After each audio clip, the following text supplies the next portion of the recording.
नमस्कार, घड़ी में 2 बज चुके हैं। वक्त हो चला है दिन भर के एक तमाम बेहतरीन खबरों का, जहां पर हम आपको दिखाते हैं खबरें। सीधे न्यूज रूम से हो जाइए तैयार अगले 1 घंटे में, जहां पर हम आपको दिखाएंगे ताबड़तोड़ खबरें ताबड़तोड़ अंदाज में। नीतू नमस्कार, बहुत स्वागत है आप सभी का न्यूज इंडिया पर। मैं हूं आपके साथ नीतू गुप्ता। तो सीधे न्यूज रूम की शुरुआत हो चुकी है और अगले 1 घंटे हम आपको बताएंगे कि आज कौन कौन सी बड़ी खबरें होगी, जिस पर करेंगे विस्तार से चर्चा। बिल्कुल, नमस्कार, मैं हूं आपके साथ अंशिका पाठक और 2 बज चुके हैं और 2 बजे हम आपको तमाम अहम खबरें सीधे बताते हैं न्यूज रूम से और हर खबर पर विस्तार से जानकारी भी देते हैं। लेकिन सबसे पहले आपको ये भी बताएंगे कि आखिर वो कौन सी खबरें हैं जिस पर विस्तार से पूरी जानकारी हम आप तक पहुंचाएंगे। तो एक के बाद एक आइए फटाफट से नजर डालते हैं उन तमाम बड़ी खबरों पर। सागर, तो चलिए आज के दिन की पहली बड़ी खबर होगी अब रिमोट से वोटिंग, क्योंकि जो प्रवासी अपना शहर छोड़कर दूर चले जाते हैं वो अब कैसे वोटिंग करेंगे, क्या प्रक्रिया होगी और आगे क्या इसके लिए तैयारियां हैं, ये आप जानेंगे। बिल्कुल, तो पहली खबर के बाद दूसरी खबर, राहुल ने सुरक्षा घेरा तोड़ा है। तो देखिए, अब सीआरपीएफ की चिट्ठी सामने आई है गृह मंत्रालय को। उन्होंने क्या लिखी है चिट्ठी में, ये भी आपको बताएंगे। आज के दिन की तीसरी बड़ी खबर होगी बिहार में चीन की जासूस कौन है, जो दलाई लामा के बारे में वहां पर पता करने में लगी, और क्या इस खबर के अंदर न्यूज इंडिया आपको बताएगा। तीसरी खबर के बाद अब बिहार की खबर और फिर अब पीएफआई को लेकर भी आपको बताते हैं। लगातार जो है पीएफआई पर शिकंजा कसा जा रहा है और एनआईए की छापेमारी भी लगातार जारी है।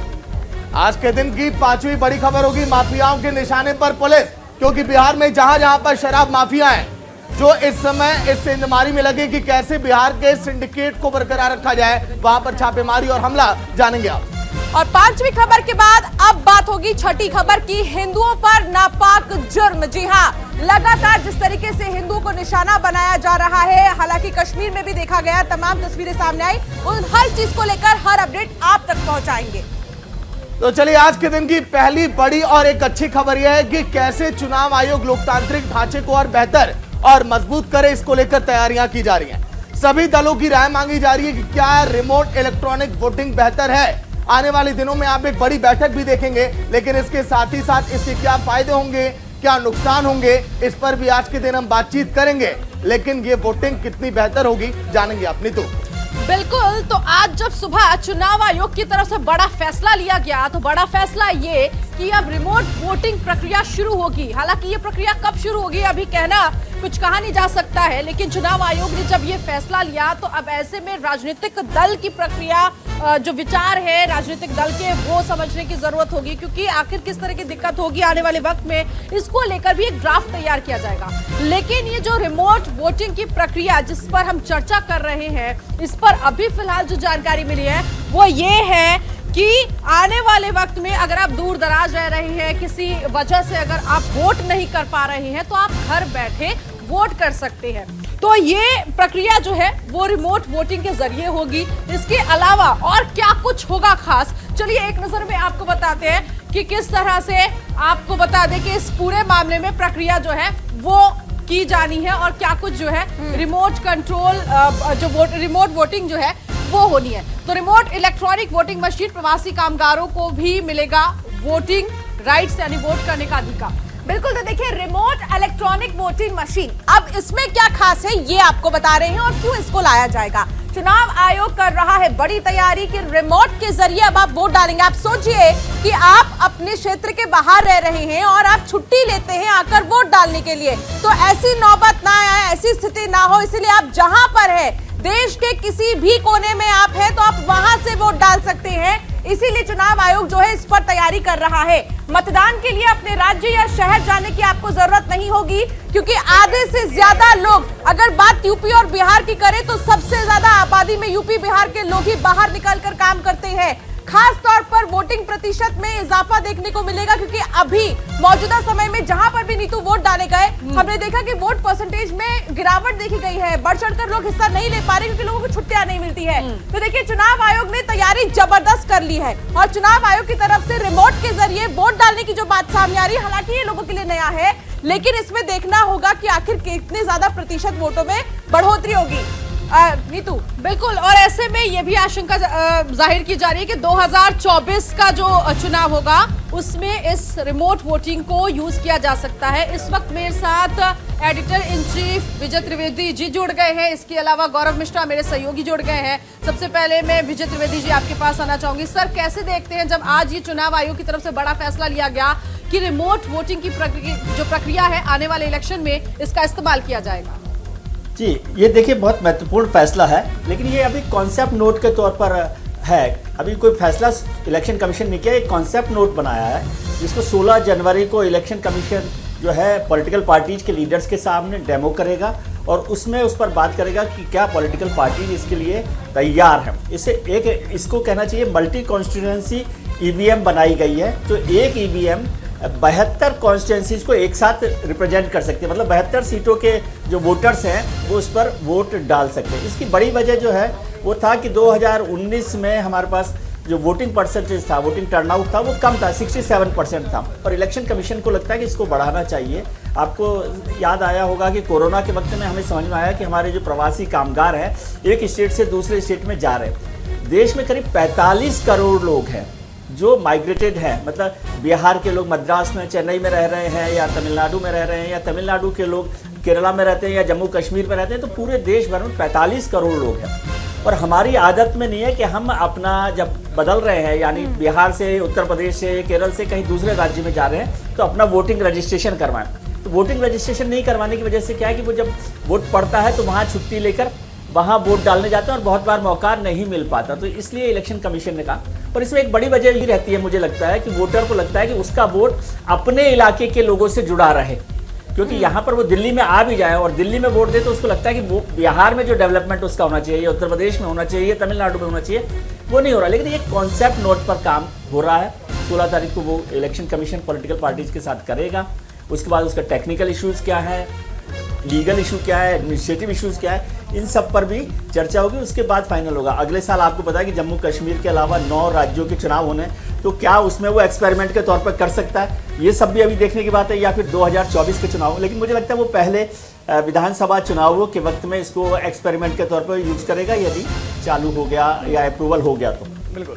गौरव मिश्रा भी हमारे सहयोगी जुड़े हुए हैं। गौरव, सुबह से लगातार हमें इंतजार था, क्योंकि जो रोडमैप जो खाका तैयार किया गया चुनाव आयोग की तरफ से, लोकतांत्रिक ढांचे को और बेहतर किया जाए, मजबूत किया जाए, लोग बढ़ चढ़कर लोकतंत्र के पर्व में हिस्सा लें, वोट के प्रतिशत में इजाफा देखा जाए आने वाले दिनों में।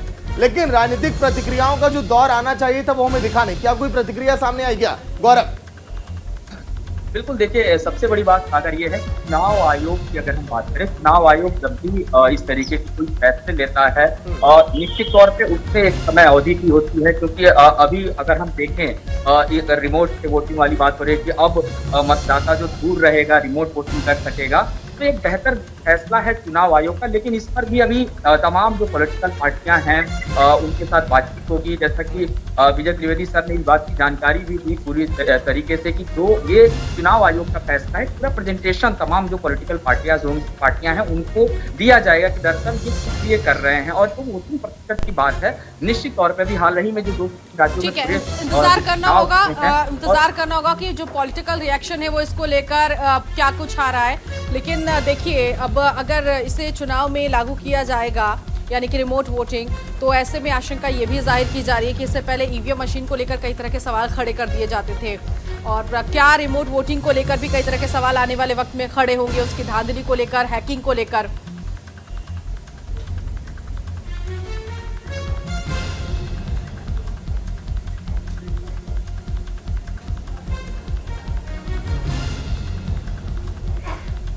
तो कुल मिलाकर जिस तरह से ये रिमोट वोटिंग की हम बात कर रहे हैं, हम सागर के पास चलेंगे। आखिर ये प्रक्रिया क्या है, और इस पर आज जब हम गहनता से चर्चा कर रहे हैं, आने वाले लोकसभा चुनाव की भी बात करें कि हो सकता है कि उसमें इस प्रक्रिया को आजमा जाए। और जैसे विजय सर के बारे जब हमने उनसे सुना था कि उससे पहले भी कई स्टेट में भी चुनाव होने हैं और एक एक्सपेरिमेंट के तौर पर उसमें भी यूज किया जा सकता है इसको, तो समझ लेते कि आखिर ये रिमोट वोटिंग है क्या, जिस पर हम चर्चा करें। सागर, देखिए, बिल्कुल अगर हम बात करें जनगणना की, तो सन 2011 की जनगणना के मुताबिक लगभग 45 करोड़ आबादी है जो इस समय प्रवासी है, जो बाहर रहते हैं, जिनको अपने वोट का इस्तेमाल करने से वंचित हो रह जाते हैं। लेकिन वोट का प्रतिशत कैसे बढ़ेगा? प्रवासी कामगारों को रिमोट वोटिंग के जरिए मतदान प्रक्रिया में शामिल करने की चुनाव आयोग की पहल बिहार और यूपी के लोगों के लिए काफी फायदेमंद होगी, और ये बड़ी सौगात भी साबित हो सकती है, दरअसल बात कुछ ऐसी है कि बिहार और यूपी में रहने वाले अधिकांश लोग काम के सिलसिले में अपने प्रदेश को छोड़ चुके हैं, चाहे हम बात करें यूपी की या बिहार की,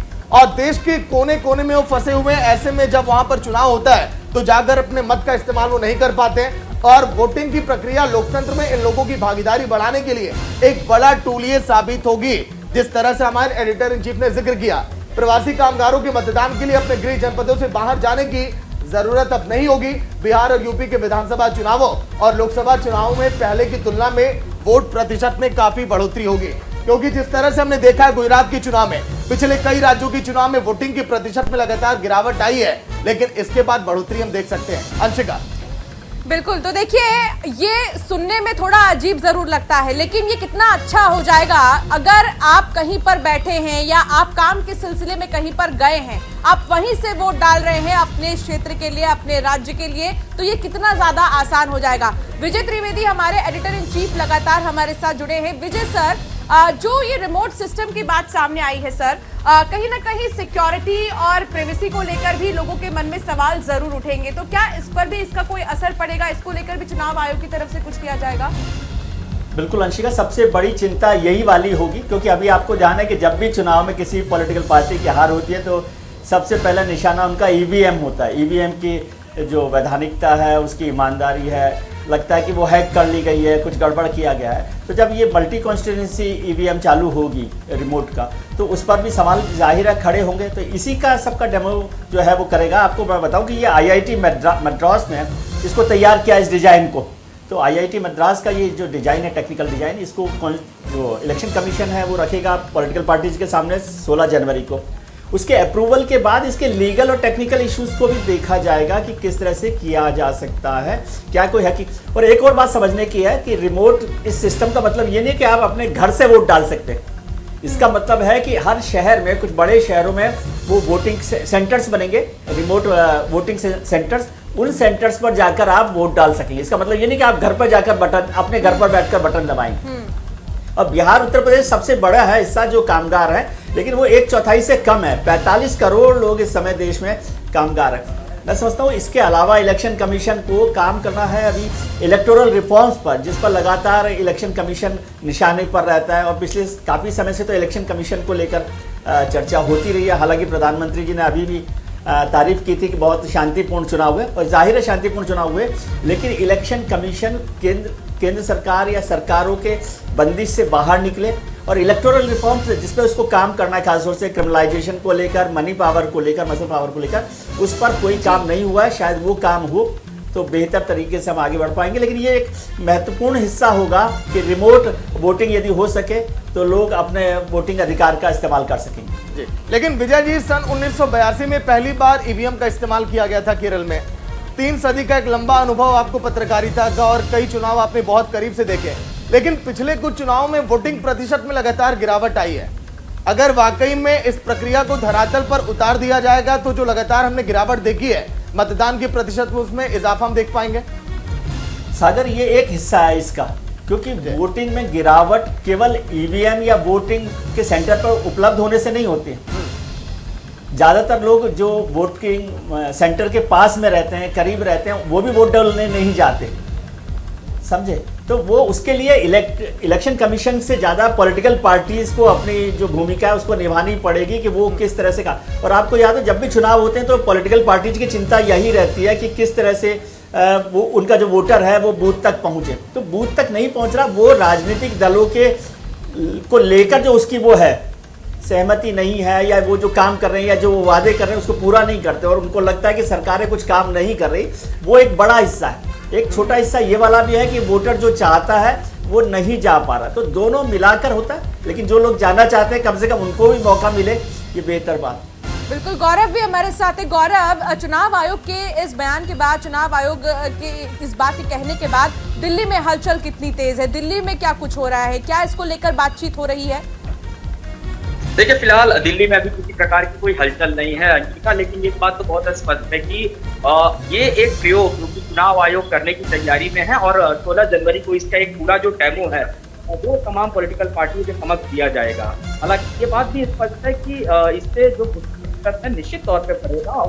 और खास करके अगर हम बात करें तमाम तो बड़े राज्य, उत्तर प्रदेश की आप बात करिए, बिहार की बात करिए, इन जगहों से तमाम प्रवासी जो लोग हैं वो अलग अलग देश के राज्यों में रहते हैं। आने वाले दिनों में 9 राज्यों में चुनाव भी होने हैं और बड़ी संख्या में उन राज्यों में ऐड है वो लोग हैं। अगर इस पैटर्न से आगे लागू किया जाता है, वोटिंग करने की प्रक्रिया बढ़ाई जाती है, तो निश्चित तौर पे इसका एक फायदा ग्राउंड पे जो है वो चुनाव आयोग के इस प्रयास से तमाम पॉलिटिकल पार्टियों को भी मिलेगा, क्योंकि जब वोटिंग प्रतिशत बढ़ेगा, तमाम जो वोटर्स हैं वो अपने मतदान का प्रयोग कर सकेंगे, इससे वोटिंग प्रतिशत का असर पड़ेगा। लेकिन देखिए इस पर भी अभी डिबेट होगी। तमाम लोग, हो सकता है कि जब ये पूरा पैटर्न लाने का प्रयास किया जाए चुनाव आयोग, कुछ पार्टियों के लोग इससे हो सकता है सवाल भी खड़े करें। हालांकि अभी किसी प्रकार के सवाल या किसी तरीके का कोई रिएक्शन तो निकल के नहीं आया है, लेकिन फैसले का तमाम जो युवा वर्ग के लोग हैं और जिनसे मेरी बातचीत हुई है वो इस फैसले का स्वागत कर रहे हैं कि अगर इस प्रक्रिया पारदर्शी प्रक्रिया बन जाएगी तो वोटिंग कर सकेंगे, जहाँ बाकायदे जैसे अलग अलग बनाए जाते हैं। ठीक है गौरव, बहुत शुक्रिया तमाम जानकारी साझा करने के लिए। विजय सर, आपका भी बहुत शुक्रिया हमारे साथ जुड़ने के लिए। तो आप सुन रहे थे कि आखिर चुनाव आयोग के इस ऐलान के बाद से किस तरीके से हलचल तेज है और ऐसे में अब देखना होगा कि क्या कुछ किया जाएगा आगे।